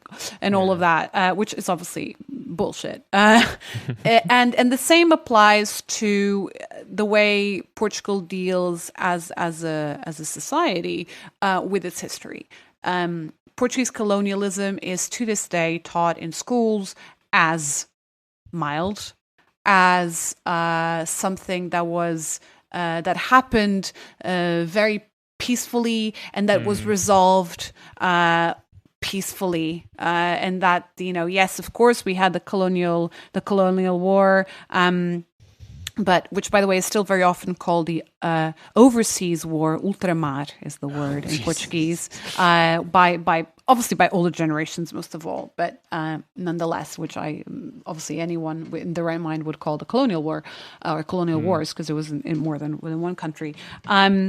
And so, without dealing with its own history, unlike Germany, and for me, again, from a personal point of view, it was very interesting to be a Portuguese person in a German school, because you saw how the German system and curriculum dealt and even with its own caveats, by the way, but nonetheless very frontally with fascism, with the Second World War. I mean, 3 years of high school history classes are only dealing with this. 10th, 11th und 12th Klasse, so 10th, 11th and 12th grade, are all about pre, during, and after the Second World War. And that's all you talked about. And even in Portugal, in a school abroad, you're made to watch series of movies about concentration camps, about how the fascists were horrible people, etc., etc., etc. Now, does it have its own problems, and does it need to be bettered? Obviously. It's not a revolutionary curriculum by any stretch of the imagination. But Portugal does not even do that. I then had Portuguese history classes side by side, because as a Portuguese, as schools abroad have to have some sort of complementary, German schools abroad have some complementary classes from the country, the host country as they call it. Host country. And yeah, right. So nice. Oh, don't you love this kind of language? Right? Like Parasite. Yeah. Well, technically, the school is part of the diplomatic ground. So whenever I enter the school, you're in Germany. So it is a best. As you do. That's like saying the DDR still exists in that one Cuban island on the rock they were gifted. We hold on to that dream, anyway. But I mean, we could go into very interesting conversations about German schools abroad, and certainly after reunification and the sort of processes that went on. I mean, the teachers that we would get in, and how different teachers from East and West would deal with things. But let's not go into that. That's for another episode. Yes, we'll have you back for that, I think. Just for my 13 years in a German school, the trauma. Yeah. But most of all, you then got to compare it, or I got to compare it with the way in which Portuguese history is taught, which is nothing like it. Nothing. There is a complete negation of the trauma that was caused to both, obviously, Angolans, Mozambicans, Guineans, you name it, as well as to, white and black Portuguese people throughout the whole colonial history. So what happens when you, again, with these absences or amnesia, collective amnesia, is that reactionary opinions get to flourish in the narrative of it wasn't so bad. In fact, and something that happens very often in Portugal, is you say during the dictatorship we even had, and then you blank. You implement Yeah, whatever yeah. you want to jot down as like things that are bad now. Trains ran on time, roads didn't have holes, you name it. The common one in Spain is always the like kind of protectionist Spanish economy that existed under Franco. Of like, Yeah. there were jobs, everyone had a job because we weren't as vulnerable to foreign capital as we are now. Yeah, and then the same will be for the very same reasons will be economic as well. In the time of the dictatorship, we'll say the same. The same phenomenon happens in Portugal as well. So I think, and again, I guess the left in that regard does do a bit better than on revive. Like the left does better on the things that we need to address now in terms of our history than actually reviving our live history. How can I put this? Like the left is better, in Portugal at least, at saying we should confront our colonial or the dictatorship and the horrors of Salazarismo, of Salazar's rule, rather than at the same time also saying, and we also need to remember and use and enthuse through the legacy of the revolution, both in terms of 1974 itself and the incredible 18 months that followed, which were profoundly societally shifting to the point that we're still living with the rights that were fought for and won in that process. Like a time in which for 18 months there were local collectives that ran neighborhoods, workers collectives that ran plants, factories, agricultural fields, you name it. There was this enormous, again, if we go back to the question of like the disconnect between policy and own action, for 18 months in Portugal, people felt that what they were doing, literally doing on their day-to-day lives, was building towards a society that they wanted to live in and had something to contribute to and had something to say, that they were listened to. It is literally the anti-alienation of Marx, or of Marx's conception of alienation. It's literally the work that the antithesis to the alienation we live under capitalism. And the left has not yet been able to fully, except on some contextual occasions in Portugal, I'm now talking about Portugal, been able to do that at this present time. I don't know how we link this now to the question of liberalism, because I mean it is connected in a sort of more broader theme, but I mean, like, yes, I mean the way in which it is connected to the petty bourgeois or the boomers that I talk about is that, again, these are very often people who feel, I mean, boomers as people who were born in the post-war period, which in Portugal was under the dictatorship, will be people who lived through the dictatorship in either one of the two. They either did not like the revolution, and therefore they were very happy to, go back to a period pre-democratic constitution, which is the proposal of André Ventura and Chega, or they otherwise did not they liked it at the time, but did not like the results of it. And the results of it are, lo and behold, neoliberalism. Yeah. And so their way of going about it is not neoliberalism is shit, we should have gone further in 1974. Their solution is like, you know what, this is shit, let's just go back to the time before 74, which is obviously ridiculous. There is that, there are those, and a lot of them did suffer, certainly in the last 10 years of austerity. There's a lot of people in their 70s and 80s who had to go back to work to support their families, and so on and so forth, or who in the process of the process of neoliberal rise in Portugal, which we also had our own Thatchers and Reagans in Portugal, one Cavaco Silva in particular, who also suffered a lot through the beginning of privatization, particularly if you think that history at that point had been so short between revolution and the disintegration of the welfare state or the redisintegration of the welfare state. It feels like we've just won this and now it's being taken away from us. So a lot of people felt very understandably very bitter about it. So they see Chega as like a protest vote or whatever you want to call it. Sure, But there's also younger people who, and Shiga's program, by the way, in terms of economic policy, is incredibly capitalist neoliberal.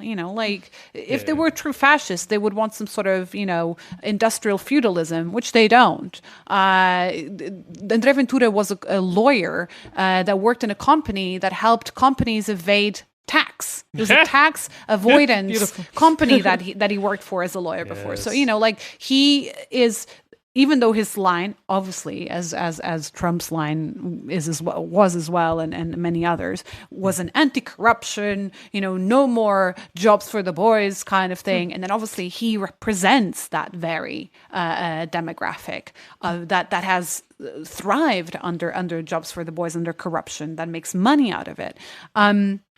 So it has been, and I'm sure, although he hasn't come to that point yet, but I'm sure that he could have one day say, much like Trump did, believe me, I know what I'm talking about when I talk about corruption because I did it many times. Yeah. Or I help people do it many times. He hasn't yet come to that point, but he'll be praised for being honest if he does that, probably by fawning press. I mean, in Portugal, I don't think there's the same level of earnestness that Americans do to, appreciate, at least he tells it like it is. Right. I don't know. But who knows? I'm not the kind of person who says, as Rob was highlighting earlier, I would never say things like it would not happen here. Because that's not how history works. Yeah. I hate cultural relativism. So yeah. And then the other side of this, by the way, the people who want this kind of neoliberal capitalist savage approach to economic policy, but who don't agree with the anti-democratic element of it, and who might not be particularly Catholic, for instance, which obviously, André Ventura says he was chosen by God to be on this path. So, oh, cool. Oh, yeah. I'm listening now. All right. Yeah. So all of a sudden Nick wakes up. Yeah. It's this is a strong Catholic podcast. Strong Catholic. Yeah. I heard Catholicism. What? Ears perk up? Yeah. What's up? He sounds like a cool dude. Yeah, he is your man, Nick, if you want. All you need to say is don't even get him started on his opinion on women. He said he prefers them very beautiful. So it's Catholicism and being like Berlusconi. Count me in. Yeah, I think he's like the Catholic, more like in the Trump space, because he Catholic Trump. Funnily enough, unlike Berlusconi and Trump, Ventura is not a fan of the tanning salon. But who knows? He might reinvent his image at some point. I mean, obviously in Portugal, but then Berlusconi lives in Italy. He doesn't need it. Anyway, north of Italy, he needs to tan. Yeah, that is true. That is true. Yeah, he's replaced all his skin with plastic at this point, Berlusconi. Yeah, so it's a paint job more than anything. In any case, just to those listeners who are interested, since we're talking about this, Chega does have the support of the evangelical churches in Portugal as well. Even though the leader has a strong Catholic, stance to himself, or he sort of links to it. Like on the day of the elections, before the results were announced, and journalists were all over, Mr. Ventura, what do you think? What do you think? And he was like, what did you spend the day doing? He was like, I prayed. I've just been praying. I'm just like, okay, you fucking weirdo. Suck up. More than weirdo. It's like, actually, if it was true, I would at least have some sympathy, but you're just lying blatantly. But anyway, but yeah, he does have the support of the evangelicals. But anyway, what I was trying to get into is the party called Liberal Initiative, Iniciativa Liberal, IL, which has, again, this is really interesting because what it shows really is the crisis that the traditional center and far right in Portugal, democratic right, as they like to call it, is in. It's weird when you can no longer say far right for normal parties because the far right is now actually far right. Yeah. So that feels fucking weird, but there you go. But yeah, they launched around the same time as Chega. And they've been able to do some strides. And they also ran a candidate in the election, which ended second to last. But then the last was able to grow his percentage of vote much higher than originally planned. And interestingly enough, Iniciativa Liberal is led by someone who's the father of kids I went to school with, and went to school himself, the same school we went to. And my mom was, I think, a year younger than him or something like that. Small And country vibes. Yeah. As far as I know, he was a cunt then, and he's a cunt now. So makes sense. At least he's, like that's the line. Like at least he's straight, continued being his own self. He's a cunt, but he's like coherent. But yeah, they've been pushing that line, literally that line of like, yeah, I do like the C word, by the way. I think to call him anything other than that is not strong enough in the English language, unfortunately. But yeah, you can beep it if you want later in the year. No, you're There's allowed only to- one word that I have to beep out on this show, and it's Nazi. It's the German N word. So yeah, There you go, and that's for legal reasons. yeah. I Yeah. don't want to get a Only fucking when- yeah. libel suit from. Not when we talk Yeah. about, Yeah. but yeah. The you know who, yeah, exactly. Yeah. But Germany's but yeah. Voldemort, if you will. Let me write a really bad article about this now. Oh please, no more Harry Potter, please, Jesus. And FDP is the Hufflepuffs. Read another book. I mean, like, see what I mean by lack of imagination. This is the generation we're in, right? Like, just go and read sure, read Harry Potter, but read other books. Be able to escape the hipster pastiche that you live in, for goodness sake. Anyway, like, you're gonna I'm gonna make get another me mad Spider-Man movie. again. It's fine. I'm only going to read one book, and that's Infinite Jest, because I'm cool. Infinite Justice for fuckboys. I've said this Yes. before. That's a fact. Well, as long as it's not like Atlas Shrugged or 1984. yeah. Fucking like brain Classics. farts all of a sudden. Like I think we're good. But or obviously Harry Potter. But yeah, like I think that what's happening in Portugal is that the far right, and funnily enough also the sort of more neoliberal sort of,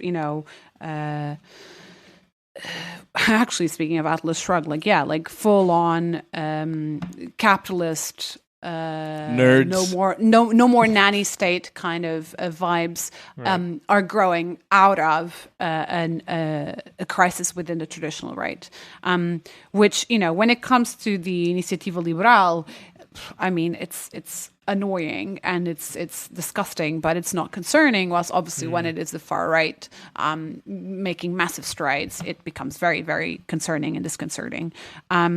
But they all part of, like, just to sort of try and answer Rob's complex question, they all part of the same phenomenon which you see everywhere else, which is a disintegration of the offerings of neoliberalism to particularly a certain strata of the middle class, and their disillusionment with politics then resulting in radicalization, particularly to the right, if you're white and have a certain amount of privilege that you would never acknowledge, and to the left if you're not.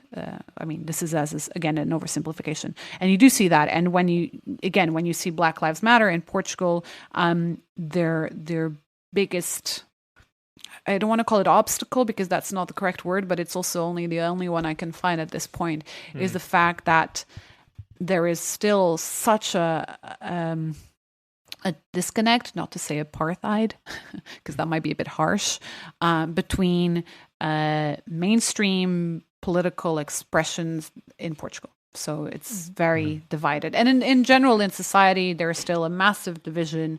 Perhaps our generation is the first where that is less so. But certainly before us, anyone born before 19, maybe even 85, will have lived great parts of their life in a society where there is, like, effectively ghettos. There's neighborhoods where Black people live and neighborhoods where white people live, white working class, Black working class, and where therefore their political expressions and the struggles that they fight end up being fought separately. There are obviously exceptions to this. I wouldn't say that this is the norm or always the case, but it tends to be what has prevailed.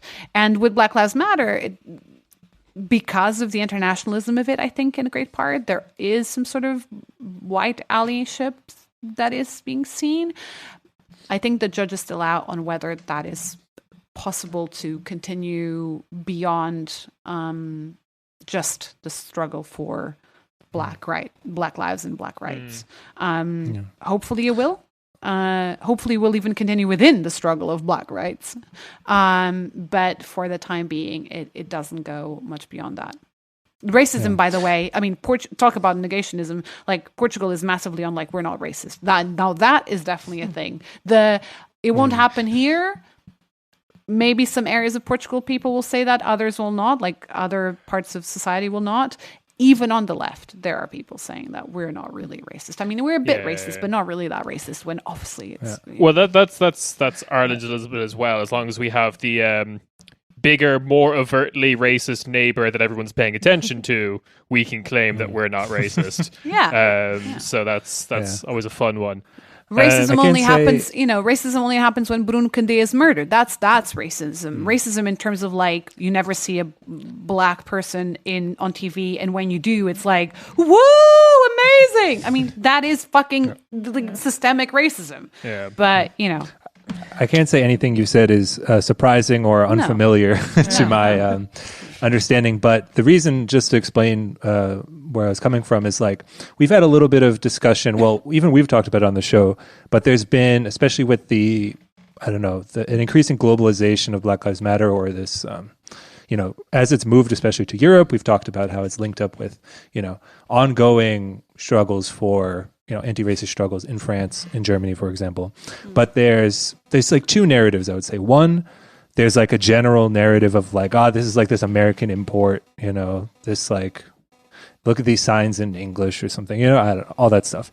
And there's a second one that's maybe not as explicit, but I think we would all recognize it's comes and goes, and it would be very, explicit if, pushed, which is certain kind of like white chauvinist left, which is, well, I would love to care about this, but it's alienating, it's, divisive or something like that. And the reason I find the Portuguese case very interesting, again, not knowing much about the local conditions, is that like Black Lives Matter and an anti-racist struggle is like one of the purest like ongoing legacies, or like if you like want to return to like the revolutionary legacy of Portugal, like anti-racist struggle is like a core bedrock, with a holistic view of the of the events that precipitated it and that immediately came out of it. So like it's like there's this like, we have to fight neoliberalism, but not this way because it's like too divisive or something. But like your answers are one and the same. Like returning to this revolutionary culture is this anti-racist legacy. It's not like this American import. It's like it's your history, and yet somehow this is like, I mean, it's not surprising that this isn't like the dynamic, but it just seems like so clear that like. The first time that three black women were elected to Portuguese parliament was last year. 2019. So the last elections in October 2019. They all came from left-wing parties. No surprise to that. I'm going to say something that is controversial as a leftist and a Portuguese leftist of that, but I feel that, and in one of those parties, I think a lot of people would agree because she was the only elected MP for that party, and she was in Portugal. Things go by lists, so you have the number one on the list and so on. For general elections, that is. So it's not first past the post; is the want system, I think that, for her, it was very obvious she was put on top of the list because she was a black. I mean, I'm not saying she's a bad politician. I think she has her handicaps, but that said, she is, with all due respect. But the reason why she's put at top of the list on that particular party, of which she was only loosely associated with at that point, was because she's a black woman, and they knew they could draw votes out of it.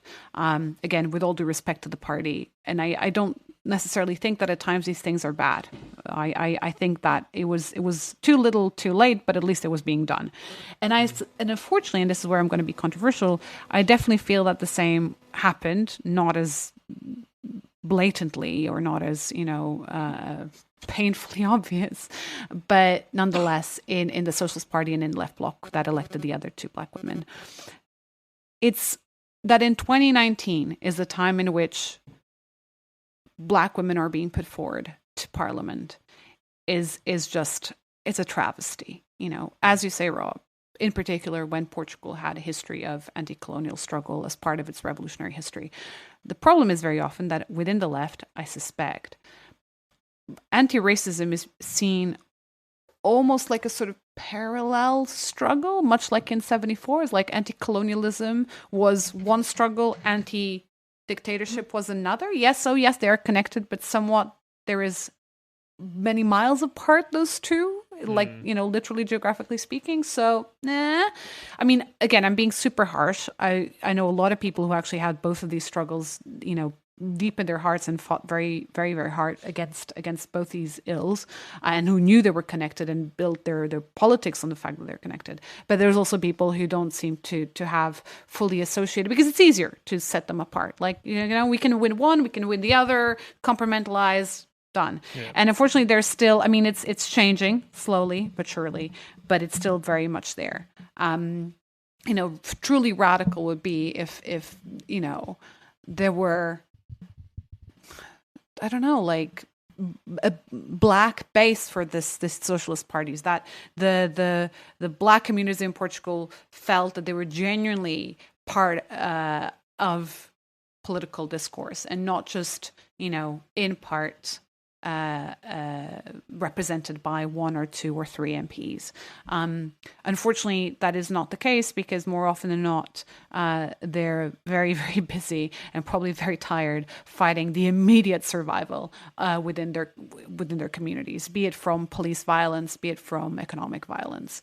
And so to even think of being able to then transcend that massive barrier is too hard. But I am a white upper middle class woman of Portugal, so I wouldn't want to take their voices. But from the interviews I've done and when I wrote about Black Lives Matter, it seems very often that is the issue, and I blame ourselves as well, in part, for the left for not having done enough in our allyship to have lessened that burden of survival, so that our Black comrades can join us in other struggles that don't have to do necessarily with survival of their communities, but have to do with, making for a better world.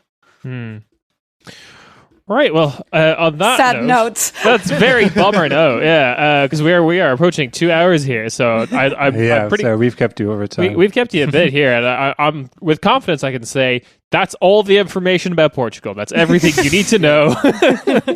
That's it. Nothing. No page was left unturned. Nope. We've done everything. Yep. I can name 3 Portuguese cities, maybe, and that's it. Let's go.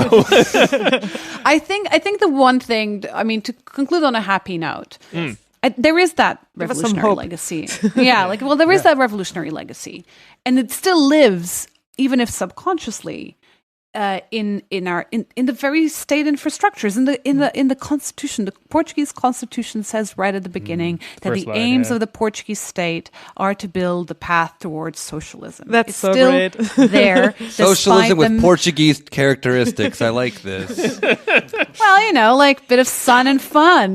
Socialism, sun and fun. What else do you want? Oh, that's the James Bond thing where that Pierce Brosnan. It's Tomorrow Never Dies. He goes to every remaining communist country, and it's all dark and depressing. But then it goes to Cuba, and it's like Cuba. Yeah, I was about to say that's sun and fun communism.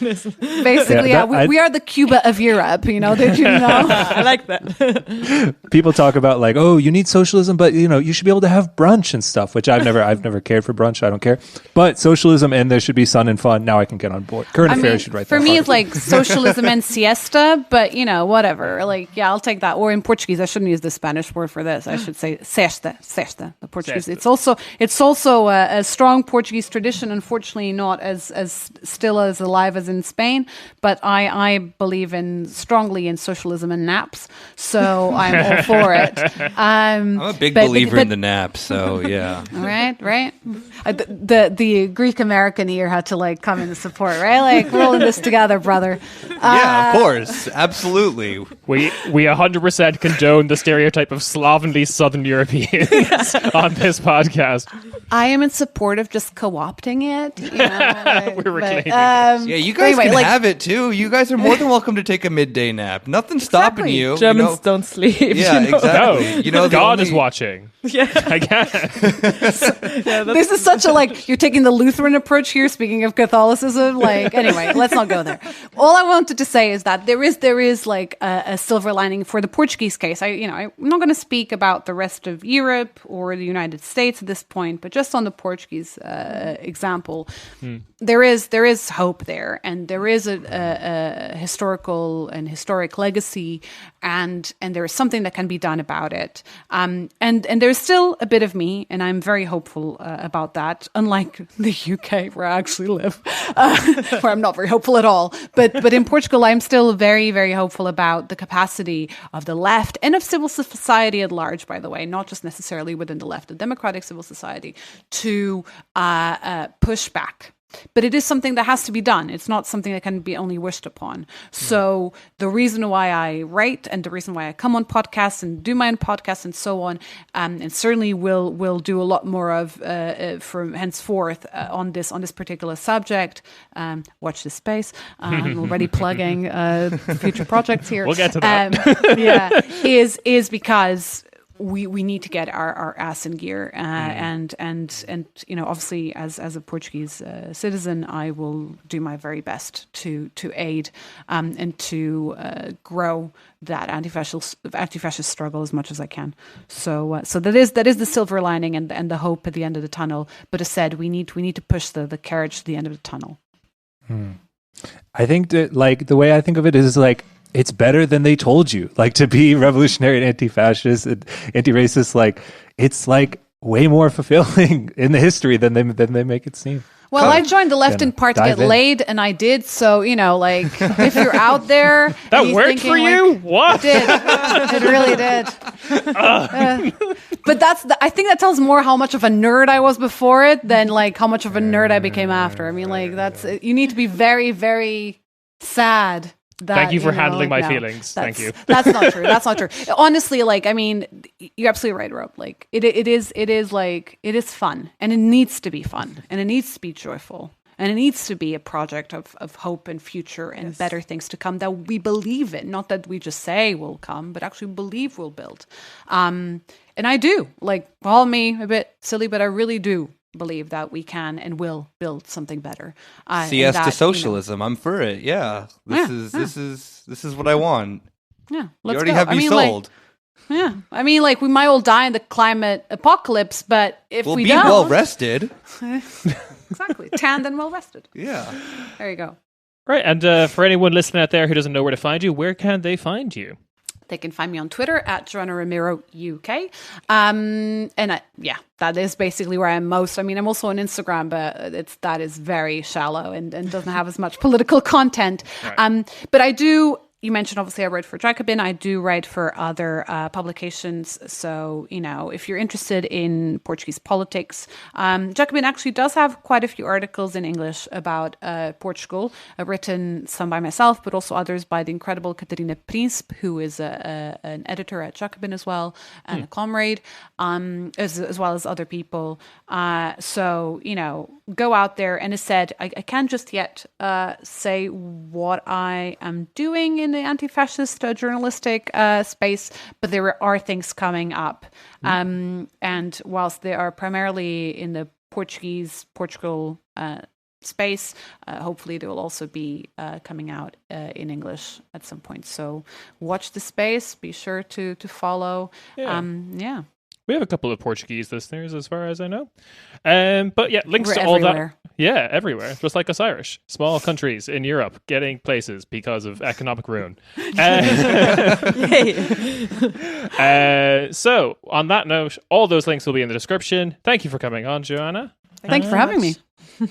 And we'll see you, gang, next week. Ciao, ciao. Cheers. Bye-bye.